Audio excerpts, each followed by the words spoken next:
Menjadikan emas sebagai alat bayar, kita sadar, tidak mudah. Karena currency, uang fiat adalah alat yang hadir di dunia ini oleh negara adikuasa. Memang didesain bukan hanya sekedar sebagai alat bayar, tapi sudah menjadi senjata perang ekonomi. Currency dipaksakan pemakaiannya yang dikuasai oleh beberapa negara saja, namun mereka tidak bisa melakukan itu pada emas. Apalagi negara tersebut menghasilkan emas, punya tambang emas. Karena emas bisa jadi milik siapa saja. Karena itu peredaran dan produksinya dikendalikan oleh negara adikuasa tadi agar tidak mengganggu currency utama dunia milik mereka. Sehingga siapapun berpikir menjadikan emas sebagai alat tukar, sebagai currency, akan mendapatkan tantangan luar biasa, terutama dari Barat dan sekutunya. Terbukti dalam kurun waktu 50 tahun terakhir, sebelum Saddam dieksekusi tahun 2003, sebelum Gaddafi dieksekusi tahun 2011, ada Thomas Sankara dieksekusi. Sebelumnya, Sylvanus Olympio dari Togo juga melakukan perlawanan terhadap Prancis akan menggunakan kekuatan currency Togo berdasarkan emas,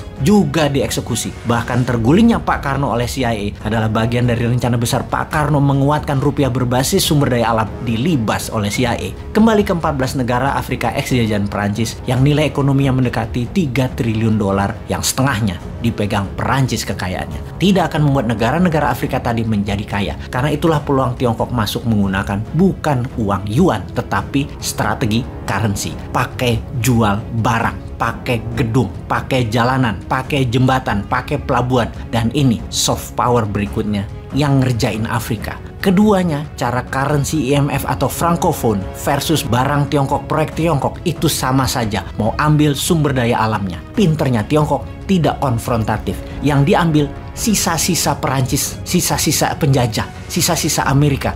Karena Tiongkok menarget tanah jarang, mineral rare earth yang memang Eropa dan Amerika lengah. Negara Afrika kalau mau pakai uangnya sendiri, saat ini harus pinjam berdasarkan jaminan uang mereka di bank Perancis yang bunganya tinggi sekali. Nggak bisa tarik tunai sendiri. Kayak kita deposito di bank, deposito kita nggak boleh diambil. Kalau perlu uang, jaminkan deposito tadi, nilainya hanya 90%-nya dan kena bunga tinggi sekali.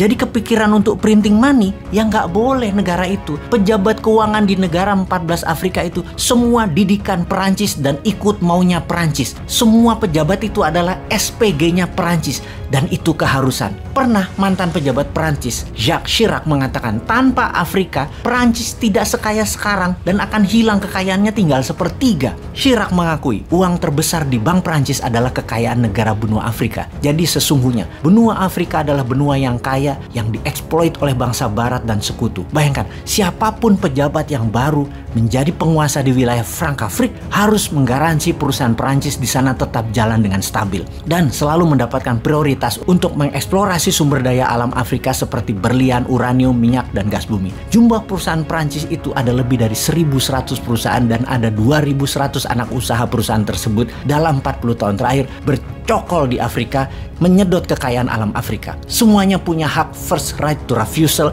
atas semua sumber daya alam agar tidak boleh negara lain, termasuk perusahaan lokal negara Afrika tersebut, tidak boleh. Perusahaan Perancis harus mendapatkan kontrak utama di setiap pekerjaan tambang yang mereka akan lakukan. Perancis juga mengendalikan politik Frankafrik. Mereka tidak segan-segan menggulingkan atau mematikan calon pemimpin yang tidak pas dengan jalannya bisnis Perancis di ex negara jajahannya. Tentara Perancis keberadaannya di Frankafrik adalah kekuatan mutlak yang harus ditaati. Setelah bersama Amerika menggulingkan Gaddafi, Perancis ke Mali menggagalkan calon pemimpin lawan politik yang akan menumbangkan pemimpin boneka mereka dengan mengubah suara di kotak suara, sehingga tetap orangnya Perancis yang menjabat. Ada yang menarik dalam 15 tahun terakhir, di mana generasi muda Frankafrik mulai melakukan perlawanan terhadap Perancis menggunakan kekuatan sosial media untuk merubah mindset para tetua yang sudah dicekoki doktrin Perancis. Mereka anak muda ini, politikus muda ini, ingin lebih bebas dalam kebijakan luar negeri, tidak lagi bergantung pada Perancis. Para politikus muda ini banyak yang dibayari oleh pemerintah Tiongkok untuk studi ke Tiongkok selama berminggu-minggu di sana dan mereka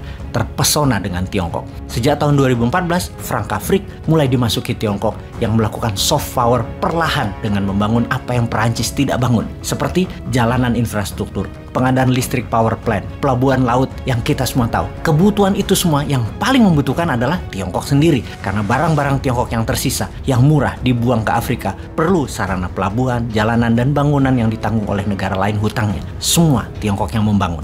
Selama 15 tahun, Tiongkok sudah membangun lebih dari 8.000 km rel kereta api, membangun 5.500 jembatan, membangun lebih dari 51.000 km jalanan, 45 pelabuhan, 200 rumah sakit yang membuat Presiden Prancis saat ini, Emmanuel Macron, kaget mulai mencari muka Frankafrik dengan banyak mengembalikan artefak Afrika yang dibawa ke Prancis dikembalikan lagi ke Afrika, mulai melonggarkan pinjaman ke Afrika pakai bunga rendah dan mengembalikan lebih dari 15% uang Frankafrik dari Bank Sentral Prancis ke negara Afrika tersebut yang tadinya di atas 50%-an menjadi sekitar 30%-an uang devisa negara Afrika tersebut.